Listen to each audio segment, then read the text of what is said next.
Born in Louisville in May of 1932, George King was not pampered by an easy life of privilege. His early years were filled with waiting tables at the Pendennis Club, testing his potential as a boxer at the Old Grace Gym, beginning a family at the age of 19, and then landing a job on the custodial staff of a local lumber company. Clearly the mark of a man determined to make his way in the world, but not the usual origins of a business giant. When he decided in 1964 to begin his own business, Mr. Clean's janitor and maintenance service, he did it without a huge bankroll backing him. But what he lacked in capital, he made up for it in attitude. George was a unique person, and anybody who spent 5 minutes with him would know that this man is very serious about his business. He's very hardworking, but at the same time, he could relate to anybody. Easy to be with, had a great sense of humor, but he was focused, and he knew what he wanted to do. He had a plan, and he stuck to this plan. He was never negative about his business.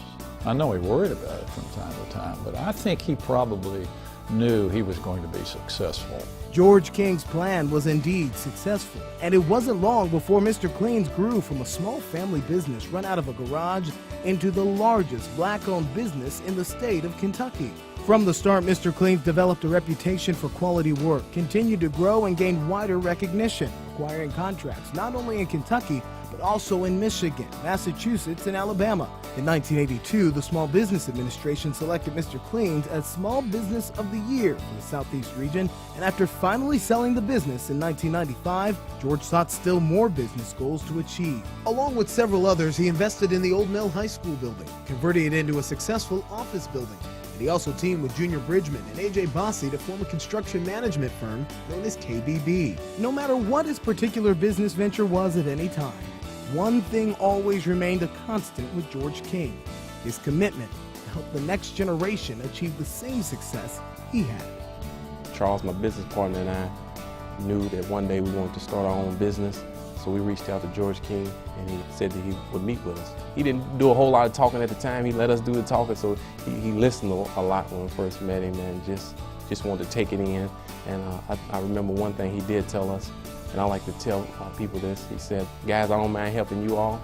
He said, "You can't have any of my money, and I don't want any of your money. But I do want you all to one day be able to help someone and spend some time with someone that you can help in the future." We talk every day. We sit down, we have lunch together, and we would just discuss ideas, different ways to grow the business, pitfalls that we should try to avoid. And even when we did make mistakes, a lot of times it was because we didn't follow the advice that he had given us. He told us to, all right, you may want to be leery of going this route.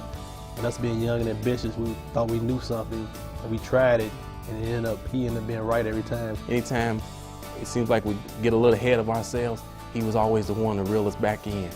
He always told us, slow growth, slow growth. You guys don't try to get too big too fast, and manageable growth. So things like that stuck with us a whole lot, and we certainly, really appreciated every moment we had with him.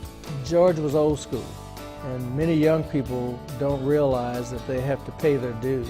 What he instilled in me as a young businessman is that at the end of the day, I had a reputation I had to uphold, and that if I worked hard and made sacrifices and gave back to the community, which he really believed in, and helped others, that, the sky was the limit. Giving back to the community truly was a passion for George King, and his involvement took many forms. He was very helpful in all of the civic activities that he was involved with. Obviously, Junior Achievement, 4-H, Scouts, the Lincoln Institute. And when you look back at it, most of his focus seemed to be toward the younger generations. His idea of leadership, he once said, was, "I'm really more of a mentor than a leader, because what I want to do is pass on what I learned from others." And he did learn from others, and he made an effort to learn from others, and I know he passed it on. He always told us, you don't have to get rich on every job. If you can provide a good product, good service, and make a profit, then that's the goal. He also was that father figure for us. He always said, "You guys remind me of my sons. I treat you like my sons." So he even gave us knowledge outside of business, just dealing with individuals and how to handle folks. Entrepreneur, civic leader, and mentor to the next generation. It is a resume anyone would be proud of, and the legacy of George King is one that won't soon be forgotten. He was not a guy who was consumed by ego.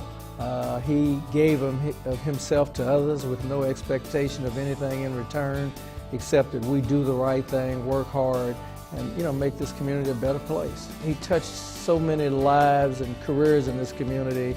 It's hard for me to even imagine his true impact. George was a facilitator, and his footprint loomed very large in this community.